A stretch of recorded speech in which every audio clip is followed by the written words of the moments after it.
তার সম্পদটা অবৈধ ইনকাম করছে বলে হোল ডকুমেন্টে যত সাক্ষী দিয়েছে দুদক বা evidence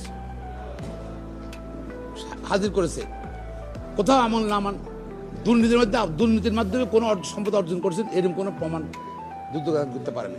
not a single word has been mention যে সে আর্ন করছে, সম্পদ অর্জন করেছে দুর্নীতির মাধ্যমে, এবং তার সম্পদ যা ছিল সবই কিন্তু ইনকাম ট্যাক্স ফাইলে দেওয়া ছিল,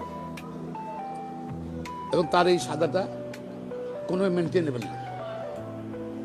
দুইটা কারণ, প্রথম হচ্ছে আপিল ডিভিশন তারা রায় কিন্তু ফলো করেন হাইকোর্ট ডিভিশন, একটা সেকশনে খারাপ দিয়েছে সেটা কিন্তু সাজা দিচ্ছে, একটা সেকশনে সাজা হাইকোর্টে সাজা অ্যাকুইটাল দিয়েছিল অব্যাহতি, সেটা কিন্তু আবার সেটা কিন্তু বল লিখছে, সেটা আবার সাজা দিচ্ছে হাইকোর্ট ডিভিশন। এটা হয় না। হাই স্কুল বলে দিচ্ছে যে এখানে আমরা ওই সেকশন তুমি ইয়ে করবা, দেখবা, সে আবার 2 সেকশন নিয়ে আসছে সাজা বাড়ানোর জন্য। 1, 2 হলো পিডব্লিউডি ইঞ্জিনিয়াররা অ্যাসেসমেন্ট করছে। আমরা বলি পিডব্লিউডি কোন 1979 সাল থেকে 1989 সাল থেকে আমার নাম এবং তার স্ত্রী কিন্তু ইনকাম ট্যাক্স দিচ্ছে, তার সকল সম্পত্তি ইনকাম ট্যাক্স ফাইলে বলা আছে, দেওয়া আছে, ইনকাম দেওয়া আছে, অ্যাকসেপ্ট করছে। আপিলের সিদ্ধান্ত আছে, ইনকাম যদি ইনকাম ট্যাক্স ডিপার্টমেন্ট যদি অ্যাকসেপ্ট করে, গ্রহণ করে, যদি সেটা কিন্তু আর কোশ্চেন করতে পারবে না দুদক। তারপরে কিন্তু কোশ্চেন করছে, সেটা কিন্তু হাইকোর্ট ডিভিশন কিন্তু গ্রহণ করে না আমাদের বক্তব্যটা, সে আপিলের সিদ্ধান্ত আছে। এবং আর পিডব্লিউডি কোন সালে রেডি করছে, সম্পদ আমি কিনলাম 91 সালে, 92 সালে, 93 সালে বা 96 সালে। এখন 2007 সালে যে ইটের ভ্যালু যা ছিল, ভ্যালু তো বাড়ে গেছে, রডের ভ্যালু বেড়ে গেছে। 1, 2 হলো পিডব্লিউডি যদি সরকারি যদি কাজ করে, যদি এখানে ট্যাক্স দিতে হয়, ভ্যাট দিতে হয়, আর আমি যদি ব্যক্তিগত যদি একটা বিল্ডিং করি, কষ্ট কমবেই, ওখানে কন্ট্রাক্টের লাভ আছে, কমবেই। এখন বলছে না এইটা হবে না, হাইকোর্ট ডিভিশন তাদের ভ্যালু কারেক্ট।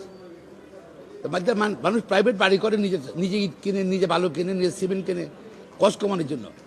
আর পিডব্লিউডি এটা হবে কীভাবে? আইনও তা কভার করে না। তো আমাদের মূলত বক্তব্য ছিল আমল নামানের, আবার আমি রিপিট করছি, হাইকোর্ট ডিভিশন রায় দেওয়ার সময় আপিল ডিভিশনের যে একটা ধারা তার অব্যাহতি বহাল রাখছিল, সেটা আবার তাকে সাজা দিয়েছে, এটা ইলিগাল।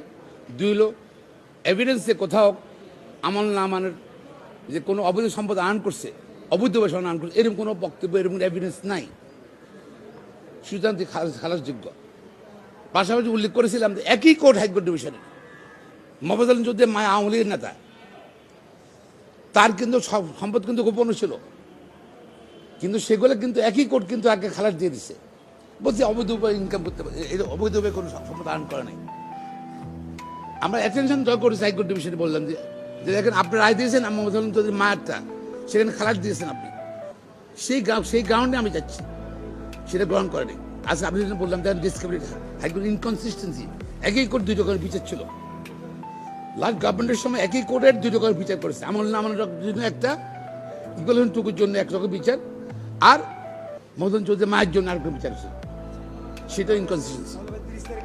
তো আমরা আশা করছি যে আমল নামান যে ল পয়েন্টে আইনের দৃষ্টিতে যদি দুদক প্রমাণ করতে পারে নাই দুর্নীতিতে কোনো সম্পদ আর্ন করেছে এবং কোনো ডকুমেন্ট প্রডিউস করতে পারে, এভিডেন্স প্রডিউস করতে পারেনি, আমরা আশা করছি আমল নামান ন্যায় বিচার পাবে, এবং সেই জন্য আমরা অপেক্ষা করছি।